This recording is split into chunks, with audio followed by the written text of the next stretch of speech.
Welcome everybody to a new episode with Astrid, your APD, your dietitian with T, no C, and I'm going to be having a very amazing guest today that I've been looking forward to have on, and John Jewett. He's a bodybuilder, he's a registered dietitian, so there's a lot to chat about between dietitians, RD to RD. We're going to be talking about obviously his story, things around bodybuilding, contest prep, eating in a building phase, which is something that can be a little bit of a tricky one, and a bit more. Let's see where the conversation takes us. Hello, my friend. How are you? Hello, hello. I'm doing well. I am very excited to have a chat with you because there's a lot of questions that I have for you. One of the biggest ones is to get to know you first. There's a lot of people that might not know about you. I want to hear your story, how John came to where you are right now, how you became an RD, and also what made you pursue powerlifting, bodybuilding, and just talk to us a little bit more about you. Yeah, well, of course, if you're following, my name's John Jewett, so I'm a dietitian by trade and also an IFBB pro. That's probably how a lot of people know me now, as just the pro bodybuilder, but not to really draw out a huge life story about myself. Try to make it, I can talk forever, so I'll try to make it short. Grew up doing lots of different athletics. I happened to be the really strong guy in school, but even being like smaller in stature, right? So I found out about powerlifting. I was like, this is perfect. There's something that I can compete in, that I'm good at. And I got into that in high school and found a group of guys that were doing it outside of school. They're like 40 years old, and it's kind of an eye-opening experience that there's really, really strong humans in the world. And it was humbling. So got into powerlifting, and I was obsessed. Like anything I've ever been involved in for any sport or anything I have interest in. So I go all in on things, but just trying to find out how to get better at powerlifting, the whys behind anything, and try to improve the process. And eventually doing that, people ask you questions along the way. So in high school, I was also the guy to like go ask, like, John, what supplement do you take, or what do you train to do this or that? And I really enjoyed answering all those questions, which is kind of like leading the segment of pursuing education. But went on to college, started off in exercise science because that was what I was interested in. It was purely went to school probably just to be a better powerlifter. That was it. I had interest in like, hey, and I need to make money somehow. And if I could do something I loved and also can make money, hey, win-win. But yeah, end all be all, it was all about how can I just keep powerlifting. That was my main interest point. Powerlifted all through college, got really good at that. Set some world records actually as a teenager and as a junior. Bench pressed over at 706 pounds actually. My squad deadlift were kind of pathetic. They're in the 600s, but still decent. So That's good for me. yeah, it was. I eventually got to where I always liked bodybuilding. I had some early influences in it from like my next door neighbor bodybuild, and I always wanted to look like that, but I just happened to like be really strong. That was like what my thing was. So I ended up being like, people would look at you and be like, guess you were 20 pounds lighter, or 10, 15 kilos lighter than what I actually was. I was like, oh, that's discouraging. So I didn't really look the part. So eventually I got kind of burnt out in powerlifting and wanted to look the part, and always wanted to bodybuild. And I was also obsessed with nutrition too. In college as a powerlifter, I had like my Excel sheet tracker with like all my macros plugged in for every day. I ate like a bodybuilder, but I was powerlifting. I just loved the nuance of it all. So coming out of my bachelor's of exercise science, realizing I can't do a lot with that degree outside of being like a personal trainer or maybe a coach. I was like, well, where can I get like a more stable job? And so that's why I went to my master's and did it in nutrition. The idea that I could still apply that into what I really liked, and started off to being a clinical dietitian once I got out of school. Kind of in that process along the way, I made that transition to bodybuilding as well, and started competing. Right before I graduated from my master's in dietetics, I turned pro as a bodybuilder. So I had a lot of life events happening at once, becoming a new RD and turning pro. And eventually, through all our jobs start off as clinical dietetic jobs. That's like your entry level anywhere you go. Unfortunately, with dietetic, you learn a lot about nutrition, and it's such a broad topic, and you could learn about babies, infancy, food community programs, hospital management. So how much I actually could learn about sport nutrition was like so small, which was frustrating.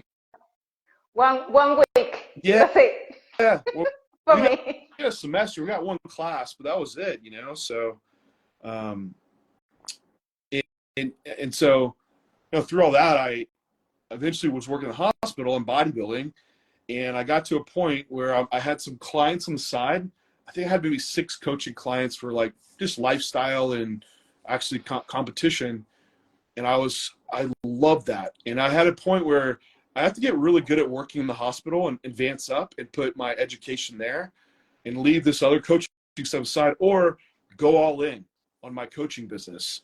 And man, it was so depressing, like thinking about being a clinical dietitian and what that looks like in 20 years. And I saw my boss in the hospital, and it's like, man, I could just see the ceiling above me, and it looked so depressing. So in 2 months, I said, I'm going to get all the clients I need to cover my hospital salary. And I'm going to do that and put my notice in. And I did. I got 30 clients, and I left my job, and I just went all in on coaching and starting my own business. And all the while, still bodybuilding.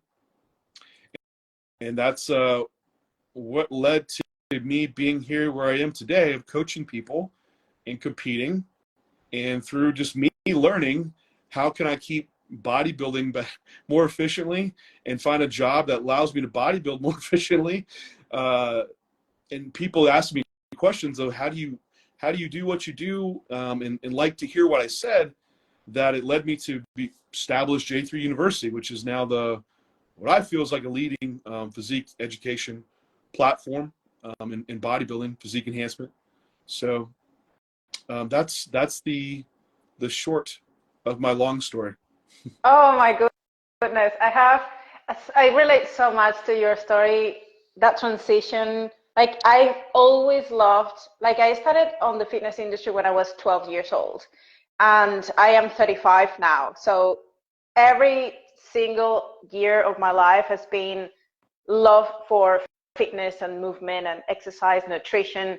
So my story relates a lot. Like I studied nutrition because I wanted to become better at eating better and modifying my body. Obviously, once you start doing nutrition, you realize that nutrition is much more broader than you thought it was. It was not just a meal plan or just macros. It was like, oh, you need to feed babies, and there's a totally different world and like community, like you said, food service. Like there's so many things.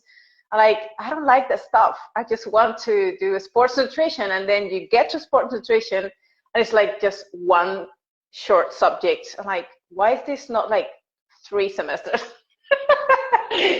Oh my goodness. Knowing that, would you change your path of how you went about it? Did you do your bachelor's in nutrition and get your RD?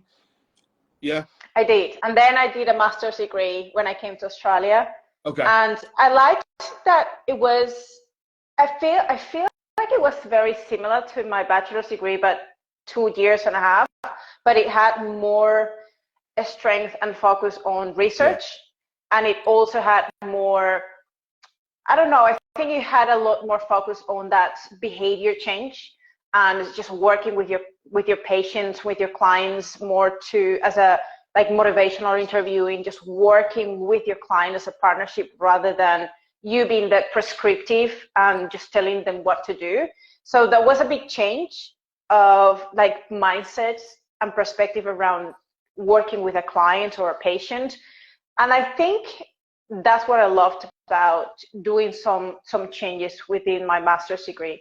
But I still feel like I do just 20 hours a week of dietetics in a hospital. And I think this has been very similar to what you're saying. Eventually, I really want to let go of the clinical, but somehow there is something that it just keeps me, and it's not about the salary. It's more like, I don't know if it's the connection or like I feel like I can help more people in a different way, or I don't know. I'm still finding out why.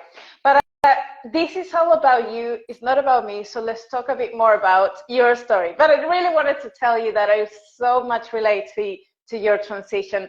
But talking about bodybuilding, for those athletes that are starting now and they want to become like competitive bodybuilders, who can help you decide what your body shape is more suitable for a category that you're going to choose? Like, how do I know that my body is best for bikini or for wellness or for, I don't know, for physique? How do you decide that? I think there's kind of two segments, and I think people have a relative idea. If you've come across at some point, you're working out, you see someone in the gym that's more serious, and you're starting to get more to that level, and it gets you curious about it, you start looking up. I know a lot of people already have in mind, like, why'd you get in the gym even to begin with? A certain look, right? And I think you're going to have a division for everyone where they're going to have some look that they really like. And I think that's probably the biggest factor that's going to sustain someone in competing is chasing a look down that they love. And I feel like some people are going to have that crossroads where the look they love might not fully align with what they're genetically suited for. And there might be a decision process along bringing the physique you really like to stage versus the physique that's going to win on stage. And also some realization of expectations of what might not be possible. Like, hey, I love open bodybuilding. I want to be an open bodybuilder. It's like, well, you're only 180 pounds. This might not work for you, with rare exceptions. Or you don't have leg development. Maybe you're more catered to men's physique. So there might be some genetic limits of like, you just don't have the potential to be able to build out to that size. And I never would want to limit someone's and say what that potential is until they can see it out for a bit. So I think for one, you could look at those standards of what divisions even look like. Like, I'm heavy into NPC and IFBB, but on NPC News Online, they have all the divisions laid out and the criteria of what that division looks like. So if someone's newer could look through and see like, oh, maybe my physique kind of caters towards this or that, or what they just like and want to look like. I think that's kind of one of the important factors. Then actually having someone that could put eyes on you that has experience would be really the next one from there. Yeah. And letting that be your guiding factor. And how you choose a coach, that's a whole other process, but that would be getting involved and going to some shows just to surround yourself with it. I think if you are getting through the process, it's okay to start out in a division that you just really enjoy and get on stage, or do two divisions, and you'll get judges' feedback and guidance of where they see you fit well too. So I think through seeing what you enjoy, having an experienced coach, then also having your judges' feedback, maybe off that first time, will start guiding you towards where you should really be catered to. And then as you keep training and improving and growing, you'll start seeing your kind of limits of what might not be realistic muscular development wise, and where you might kind of favor into different categories. And with natural and enhanced bodybuilding, it's a little bit clear in natural bodybuilding, because the discrepancy in size development between, say, an open bodybuilder and like our less muscular classes like classic physique, it's pretty vast. While in natural bodybuilding, those discrepancies aren't quite as big. But that would be some general thoughts around how to guide that for someone getting into it. How do you decide when is the right time to maybe choose the enhanced path? Like, when is that moment that you realize I probably need to get enhanced if I want to reach that division that you mentioned? Like, I probably naturally I don't have the potential to get to open bodybuilding, but if I do extra stuff, then maybe I could reach a little bit more than beyond my potentials currently. Or do you start that early in your career, or can you decide to do it just once you have reached your maximum potential naturally and then you sort of move to that direction? When do you decide that? Yeah, there's a few things to weigh out in that. It's a great question for one. I think starting off with the ideal situation, maybe not ideal situation, but someone that's young that's getting into this. I started lifting when I was I 14? No, 13 in middle school. Of course, I stayed natural all through high school, into powerlifting, into college, and then after powerlifting, that's when I decided to go ahead and start using, which I think I was 26 at that time. Now everyone's route's different, and when you coach people, you get people all across the board. But if you had someone that was coming in younger, and guiding someone that's young, for one, it would have to be also like weighing in the emotional development side for someone to make that choice, especially being younger. And then also if they've fully been able to see out all the variables sufficiently from a natural component to where they could then enhance from there. You see a lot of people that are too young start using, PEDs, and it masks poor nutrition, poor sleep habits, poor training habits, to where they can get away doing poor work for a long time. And then it makes it really hard to realize those mistakes earlier on. So I would say you'd want an adequate time period, being younger, to really establish those good habits, which we see, like, I'll use males, for example. Like, males reach a natural peak testosterone level somewhere around like age 19 to 20. Same with growth hormone. So you're just getting to your peak at this age. I think it would make a lot of sense where you would hold that peak for a few years of natural bodybuilding. This could be 3 to 4 years. I think in that 3 to 4 years let's assume you're doing every variable perfect, which at that age you're probably not. There's still a lot to be learned. You're probably at some point going to see your rate of progress become that of someone that's starting to become more intermediate to advance. And we would say that would be someone that's now only seeing training progression. Maybe every few weeks you're able to add some load to the bar or increase reps. That's when you're getting to that more advanced side. That also might mean on a year-to-year basis, gosh, maybe you'd see a stage weight increase of maybe 4 pounds if you were lucky, maybe. That could easily take someone at that age, since they have so much to learn, easily 5 years to do so. Still to this day, I go in the gym and try to figure out how to do things better. And I do, somehow. I'm 37, so I've been doing this for a long time. Now, with that being said, you peak levels 19 to 20. You need some time just being natural to take advantage of that.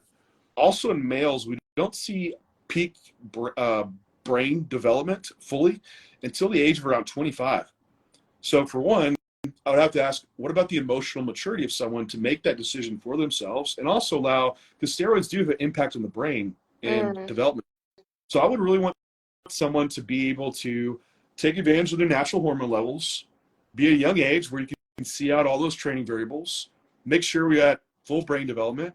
For ladies, peak bone mass development too, which that occurs around 19 to 20 years old. You're in a life situation that's stable, so you have a better grasp of who you are, what you want in life. Those earlier years, you're kind of going to college, you're starting out in the early career, you're going through relationships. You don't really know what you want yet. You'll have people that are very risk adverse at that age. I never want kids. Let's juice up. And then they get out of college, they get married, and all of a sudden they're the person with like 3 or 4 kids. And they're like, would you have wanted to use steroids and take away that chance to have kids later on? So I think with the earlier on lifter, with my ramblings of this framework, that around that age and also maturity level, because some people aren't that mature, even when they're 25, would be the consideration point to become enhanced. And I think that would then align with, hey, once someone goes enhanced, I usually see people reaching their peak potentials in that mid 30 to kind of late 30 area. So you have a good strand of time to really push up, and also not getting too old, because as you get older, the deleterious effects of steroid use are even more pronounced than comparatively to someone's younger counterpart. So put context, say someone took the same amount of steroid at 25 versus 45, the 45-year-old is going to have more health consequences than the 25-year-old. So there's also a gauge in that time period too for consideration. And then I think the last point is, like, you have to weigh in what is someone's risk that they're willing to accept, and be fully educated in this topic along the way, because this is a all-in commitment. And that's how I think of it when I work coaching. Like, if you're going from natural enhanced, like, we're not going back in this process. And this might be a lifetime commitment to using testosterone replacement therapy, hormone therapy. At some point, every user will suffer some consequence, short-term and potentially long-term, whether it be health derangements on lab work, erectile dysfunction, infertility, hair loss, acne. Those are the short-term things. The long-term things is absolutely, there was actually a research done. It was I think it was a Danish population, looking at like 500 steroid users over the course of 12 years, comparatively to their non-using counterparts. There was a 3-time increased risk of death in users. So I know that there's a lot of associations here with, like, steroid use and morbidity and mortality. Yep. But to say it doesn't drive that risk up for someone causing a shorter life would be very naive. So you have to realize you absolutely very well are going to suffer some long-term consequences or shorten your life from doing this. So I think at that age, you might be a little bit more aware to make those decisions. And then you'd want to then, what I would say from that point is, use based around your need, the least amount for the shortest duration of time to see out that goal, and then get out of it. Have an exit strategy. Now, where I'm that interested changes, to ask you something just before I forget. older clients, but yeah. Sorry, so a question came to my mind right now. And so you mentioned something that if you decide to go on it, you have to be fully committed. And like, it is a kind of like a lifelong decision to do it or not. What happens with those that are kind of like half-assed? Like, they started a few cycles and then like, oh, no, I just better stop doing this. And they sort of do that for a year, and then they get off them and sort of try to get back at life. Like, how long is not long enough to be able to sort of like decide, pull back, or when it's too late and like you already have to keep doing this forever? Sure. I think the last, kind of the other end of the situation of, like, hey, someone that's young, right? They're starting off, say they're 25, and they have the next 10 to 15 years being a bodybuilder. That plan looks a lot different than someone that's coming in that, say, they are 35 years old, and maybe they already are on some type of hormone replacement because they're older. How much risk we could want to take for, hey, you're only going to compete the next 5 years versus that person that's competing for 15. Those plans are going to look a lot different, and we might escalate that person more rapidly, and they're also in a much more mature state. But for either one, there needs to be an exit strategy. And how long to do this for before you realize that potential and should decide to pull back. Now, there's two things you kind of brought up: the half-assed person, but then also the person that does everything they can and when to know which one should stop. And I would say, if you are wishy-washy in this at all, likely you're wishy-washy and not putting your full efforts in anything in life. From what I've seen, people that are just lack commitment, and in that case, they came across me, I would strongly encourage them to make that hard choice of, I'm done with it, or I'll continue. I think you're also alluding to the fact that at some point there might be further damage done that would require them to continue using like a testosterone replacement. And I forget, I just had this paper I was just looking at the other day, and it was in infertility in steroid users and trying to restore fertility. And I believe it was 60 or 70% of users, upon cessation of steroids, were able to restore like fertility within 6 months. So also natural testosterone function. And I would have to see what age and duration of usage that was, because the older you are, the longer you for, less likely that's going to happen. What is that?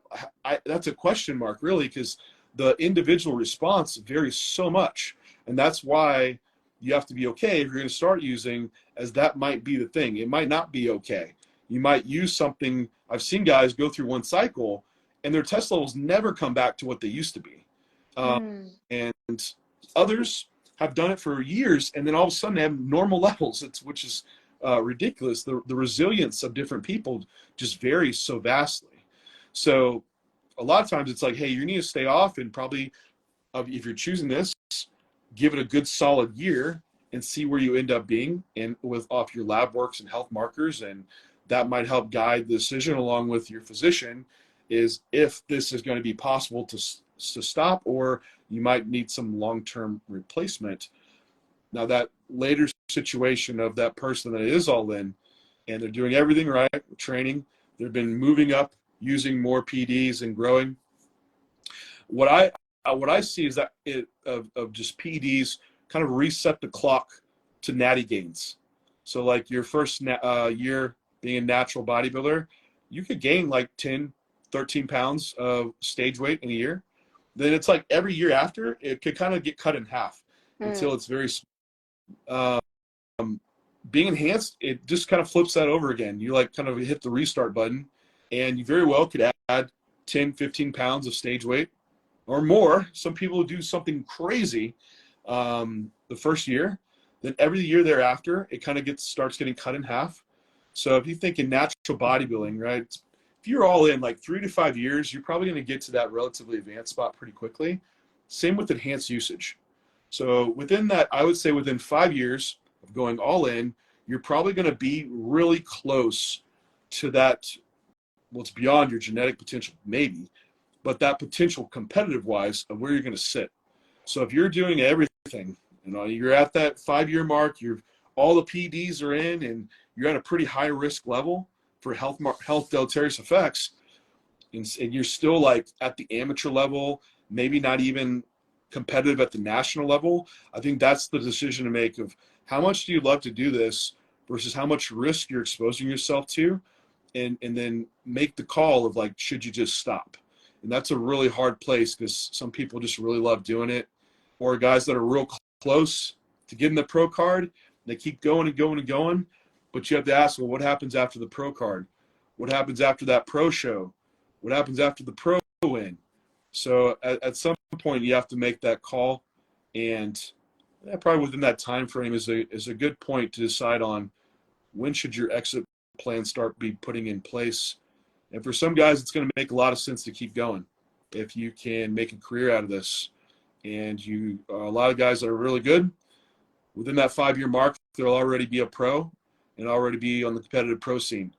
And that's the reality of it, of the genetics will everything. Isn't it funny that in other sports, the realization of genetic limitations is to a much greater degree than in bodybuilding?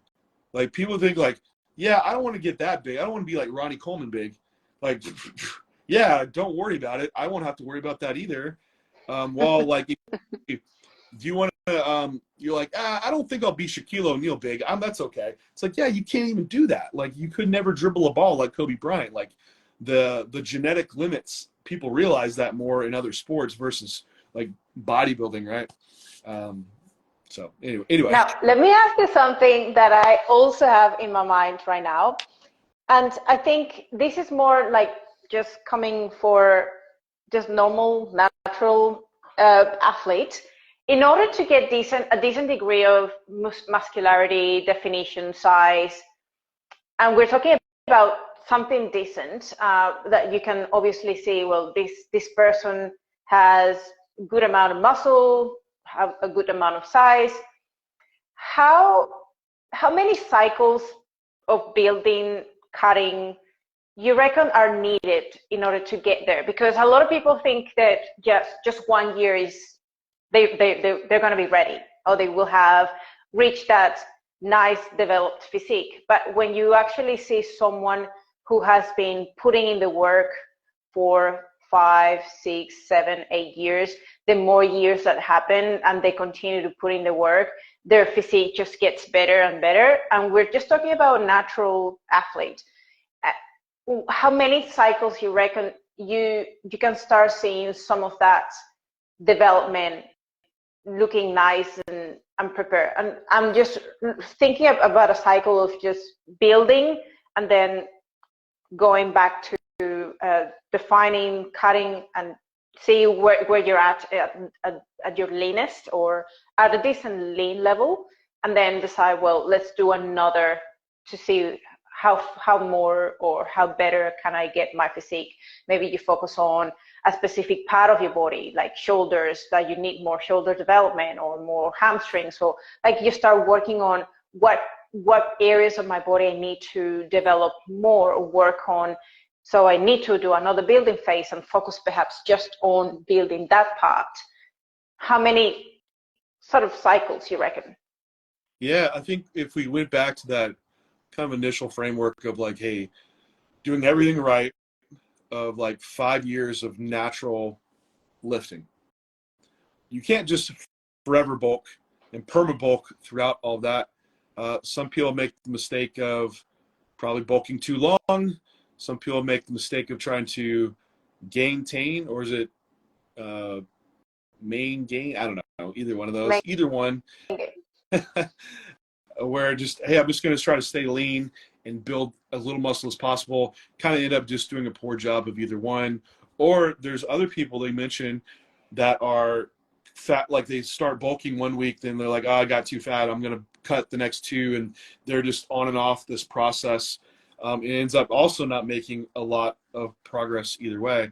So I think as we're progressing up this scale from, say, earlier on doing all the things right, which if we really had to stretch that out, you probably could have someone that starts off young, 10 years of actually doing this until they're actually at a point where they've seen out probably their natural potential. Because just the first 5 years are just kind of dicking around usually.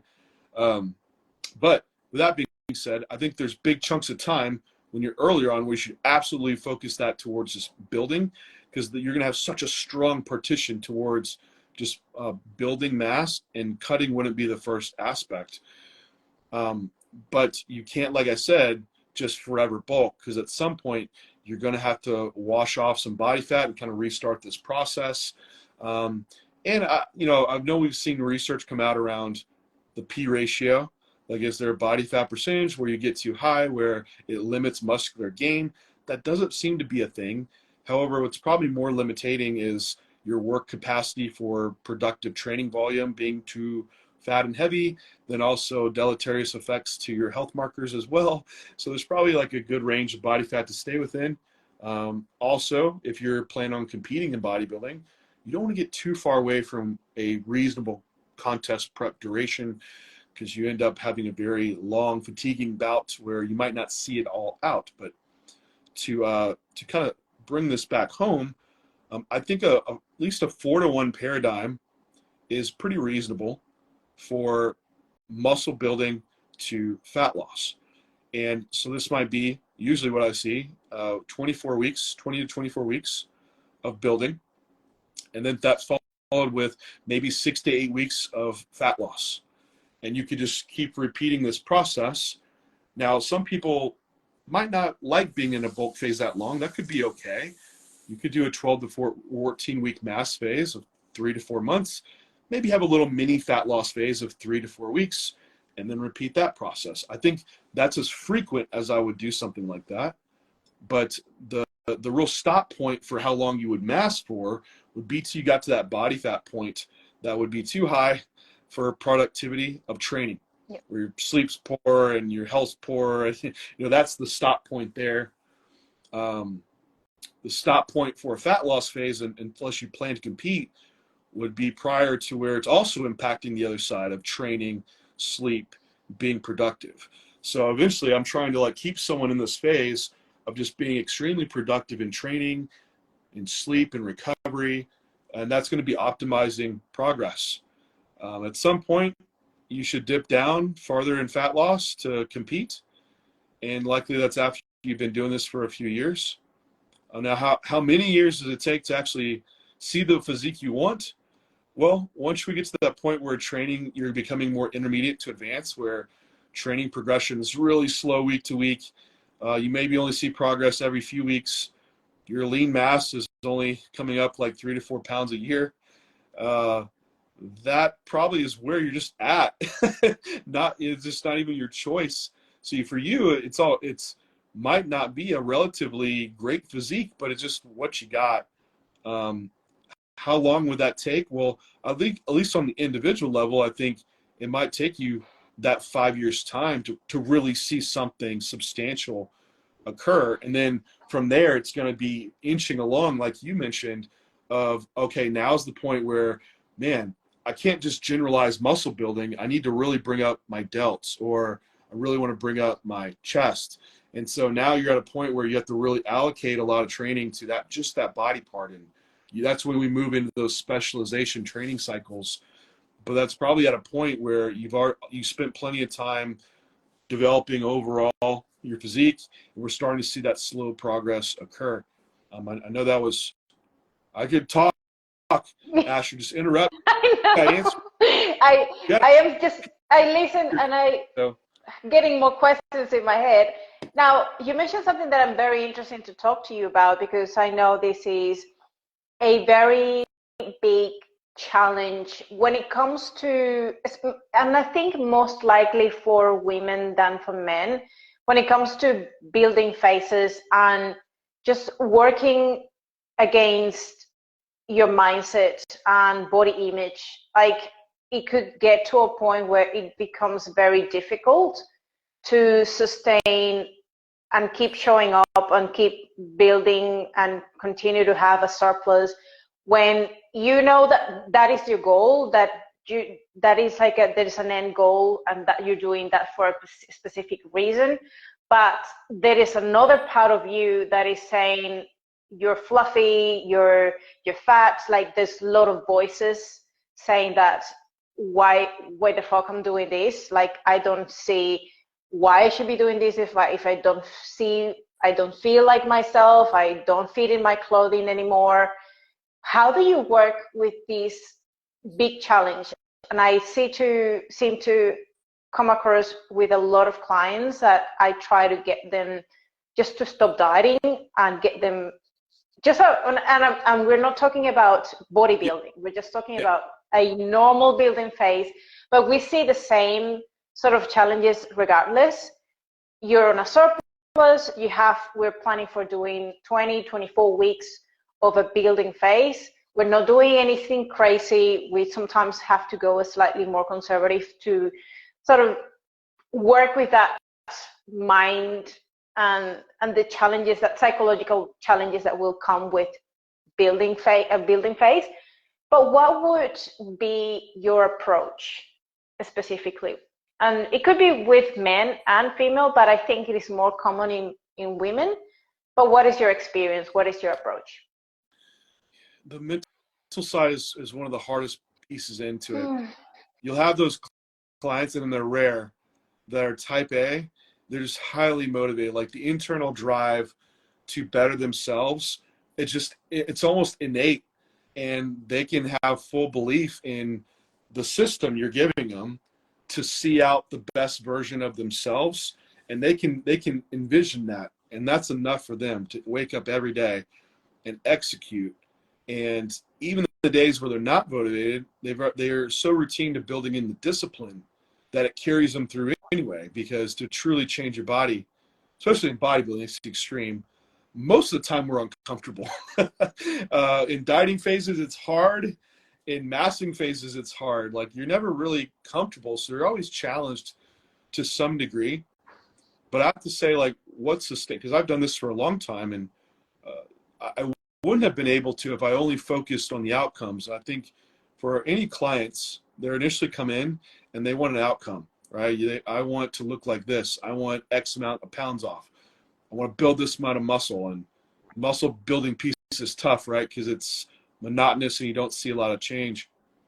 But it's trying to reframe that set of mind of not focusing on the outcome, but the daily moments to enjoy the process.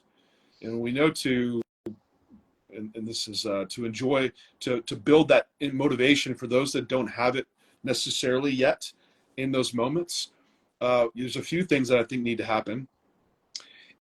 And through that, you're going to build enjoyability in it. And so one is competency. So trying to make people feel more competent in what they're doing. So there's going to be an education side that takes place, that they need to know why I'm eating this amount of food and what that does for me, or I want to understand the whys behind this training system. So they start getting that buy-in in the process. They feel more confident in their abilities to do stuff. Have you tried like a new sport? Renee and I, we got this weekend. I said, let's go get a basketball and play. We played horse. We were terrible. Like, it was so like unmotivating. Like, I was like, I could live without basketball.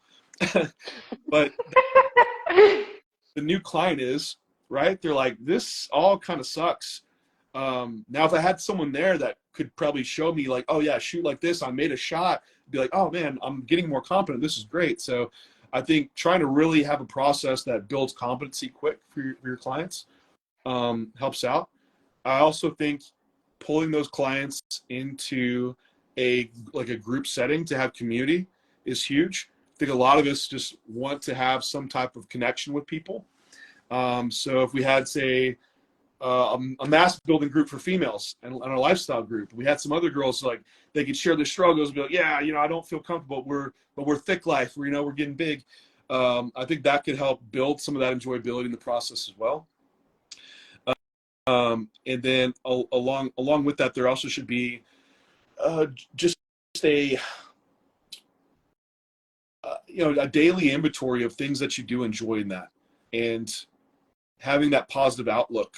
Because even in my uncomfortable stages, like, I just need to refocus my perspective. And I think that's a big piece that I try to give to clients, is like, focus on your daily positives and jot those down. When things get hard, always refer back to those. And that perspective is huge, because that's what I gained a lot when I worked in the clinical setting, because I worked in the ICU. I also worked in the NICU. So I saw people that had no choice but to stay in a hospital bed, people that passed away. And so my perspective coming out of that is that I'm very fortunate to have the choice to go work out or have uncomfortability that I can choose when it stops. And so during those moments, I think back on those people. So that gives me perspective. But also I have lots of positives. So I want to direct clients towards things that are really fun for them. Like, let's, in a mass phase, let's look at training. Training's going to improve really fast, while maybe the scale's not. So what can we focus on that builds like that excitement again around weekly goals that are short-term and also long-term too. But I think having a few of those items around helps people start to build up that motivation that's maybe not kind of quite there on the daily. And then once you have that enjoyability there and you have routine built in, then even when days drop off where you're not as motivated, you have that person now that has discipline. And that's where you would have the type A person, right, where they already have that figured out. With these other people, we have to build that into them. And so it is a development process, but I think a few of those items can help get someone there. I am aware that of your time. Do you have more time for one more question, or you gotta We go? can go to the hour. We're good. Okay. Okay. So, kind of following on the building phase, what are some of your best strategies for a eating on a building phase? Because we know there are some challenges when it comes to like, well, I'm feeling full. I don't think I'm able to fit in more, or I'm falling short. There's a point that okay, some people have really good appetites and they could eat more and more and they would be happy to eat. But there's a point where your appetite actually decreases and you seem to be on a level of calories that are quite high and you are very much satiated and you don't want to eat more. So there is that point, and there's another point of those clients that are going to go on a building phase, but they are actually struggling to get to more calories just because they've been dieting for so long that they don't really know what building means or eating more calories actually means. It's like, am I allowed to eat that much? And it's like a bit of a, I don't know, it just feels challenging for them. And in order to just get them more efficient at this process, you give them some strategies to being able to have higher energy, higher protein kind of combinations, and that helps them to achieve the goal in a much easier way without that discomfort, feeling bloated, and all these sort of things that they report they are feeling in the transition. So what would be your main best tips or strategies when it comes to eating in a building phase? Yeah, it depends on your client base, right? Like you're gonna have some. I feel like a lot of clients really try to underdo their surplus because they're scared to gain weight. That might be more the lifestyle female client base.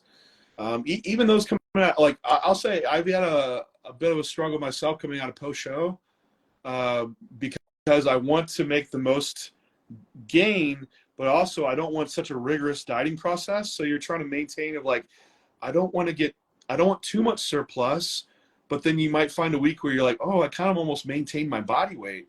And they're like, maybe I'm not making as much progress as I need to. But in that instance where you do have someone, I think that gets to a point where it is uncomfortable and appetite starting to decrease. What I find the off season happens to a lot of people is that things that were in place earlier on in that building phase might have fallen off a little bit.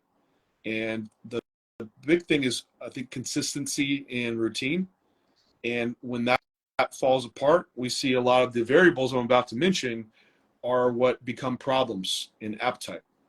And in a contest prep, if someone's dieted, it's very motivating because there's like weekly excitement around the body changing and there's a date. When we get to these long off-season phases, it's okay to let things slip as much because you're like, oh, well, we got like 5 months to do this.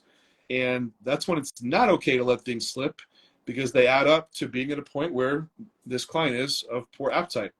And so things that I think were great to have in place that are in your fat loss phase that should be carried into your growth phase that keep appetite productive are, for one, a sleep schedule. And I see that more often in the off season and people kind of, hey, let's stay up later tonight and finish this movie.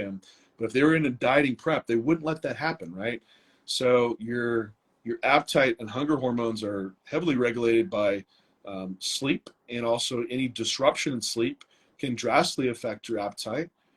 Also can make you just more fatigued. So if the person that's hungry all the time can make that even worse, or the person that's low appetite can also make their appetite crash down. So try to have your best job to have normal sleep times and wake times, and also setting aside that duration of time to actually be in bed for quality sleep.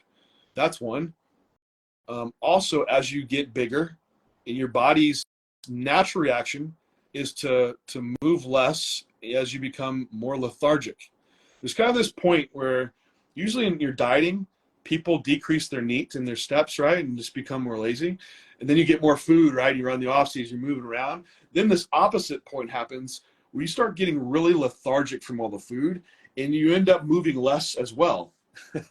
So I think you need to have some consistency in place there for a way to track activity, but uphold it, and not also just do it all in one chunk, but spread it out. So I'm huge on my, I'm fancy now. I have an Apple Watch. I used to just have a cheap little pedometer thing, but I make sure I have my daily walks, and I would try to walk 5 to 10 minutes after my meals. And we've seen it, especially in IBS, people that suffer with IBS, less bloating, gas, indigestion, and people that walk after their meals can have better prandial blood glucose management. Even also postural aspects of me sitting all day versus me standing up in these intervals could be really great for just body mechanics in general. But spreading out those steps could absolutely aid digestion and keep digestion moving versus you eat 3 meals and sit around, then you try to get in 6,000 steps in one chunk. So trying to spread out that activity and stand could be a big thing. And if you work clinical, right, Astrid, when someone had a bowel surgery, what would you do to get their GI to get moving again? They'd do laps around the hospital. They'd walk and help them move gas through and get the GI function again. So just having daily walks after meals, short duration, doesn't have to be long, can really aid that digestive process. Okay. Before we move on, what happens if this client has just GI issues? Like maybe this client has poor absorption or IBS, or maybe we could be considering someone who actually has like a condition and they need to put on more weight just to be healthier, to have more energy, but they just don't get to decide how much they can absorb or how much of that food they can digest. What do you have any particular addition strategies to this client that it may be a little bit more of a challenge because it's not as straightforward, but because as dietitians we have that extra knowledge, I think it is great to just know that there is some hope for these clients too. Yeah, absolutely. There's hope. I haven't come across one client that I haven't been able to fix in some capacity. But yeah, I know people probably think I was going to mention nutrition stuff first, but I know mine was more, routine-based, sleep-based, stress management. One of the biggest drivers of IBS flare-up is stress. And actually one of the biggest interventions for IBS is cognitive behavioral therapy, which is not it's actually a mental strategy to help with managing stress.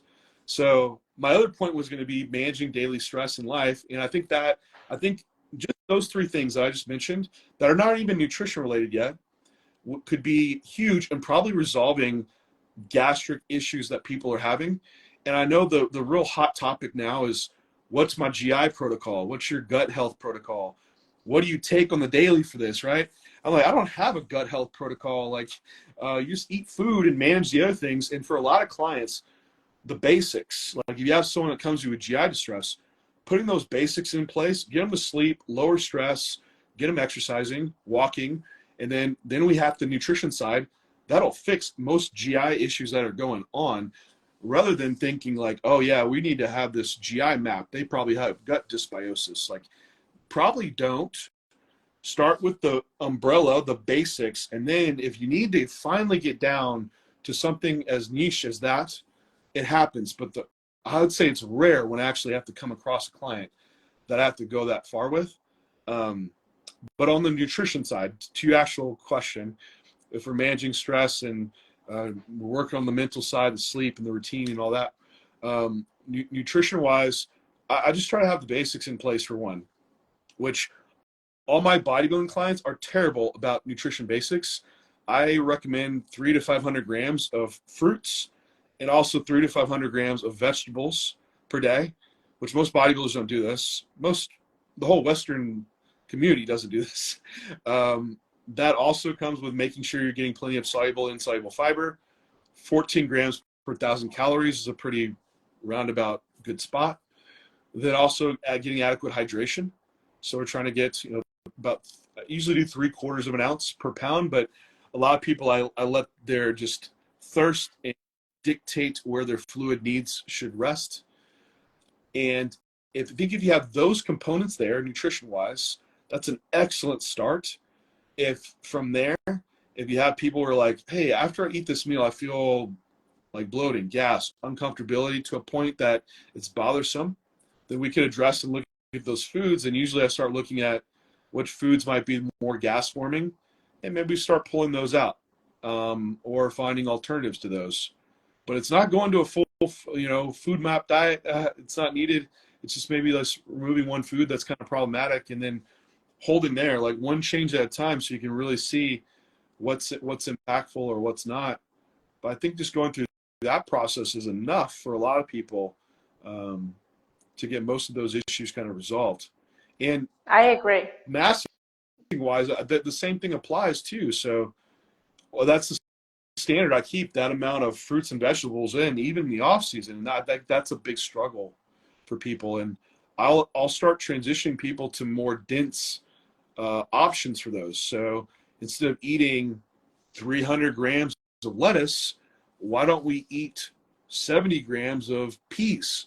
They're more starchy and dense in a smaller volume, or carrots, or butternut squash, right? These are more calorie dense options of vegetables. We could do dried fruits, rather than have a bunch of strawberries. Let's have a smaller amount of peaches. So we moved to those dense options. Same with, with our rice can get pretty tremendous in bodybuilding, and that's kind of a basis. Like everyone eats white rice. I am okay with an acceptable amount of added sugars, which all the dietitians are out there like just raising their pitchforks at me, right? But at that calorie level, if you have I have guys that eat 800, 900 grams of carbs per day. Yeah. If I'm saying, hey, like 10% of your calories should come from like something kind of processed, like some sugars, and we could do like honey and jams and things like that. Perfectly acceptable, in my opinion, to make that happen. That's awesome. Also, yeah, I'll start going on other foods to like. I'll give one more. I'll give one more about proteins and digestibility. So, is moving people to more already pre-mechanically broken down foods. So rather than eating like swallowing a big chunk of steak, we move that person to like minced beef, ground beef. So it's already down. For one, less chewing, thank God, less chewing. But also when it gets down to your stomach, you'll have more surface area already for acid and all the protein enzymes to work on and make it digest faster. So it's just one easy hack of moving someone to like pre-mechanically broken down protein sources. I agree. This is all great, and I think there's a lot of value taken from all these topics that we have spoken about today. I had like 20 more questions, but obviously it will be for another time. But hey? You had great questions. Yeah, I appreciate it. Oh, no, well, I think if you have some time, any other time, I will complete these questions, because there were quite a few. But I appreciate you, John. It was an amazing conversation. Is there any projects coming for you? Anything that you're working on? I'm always working on my J3 University. If that's my for anyone that isn't aware, that's my education platform where I teach the 101 on how to become a better physique coach, or just educate yourself if you want to learn more about the process from A to Z. It's for naturals or enhanced. So I teach all about sleep, routine, assessing your physique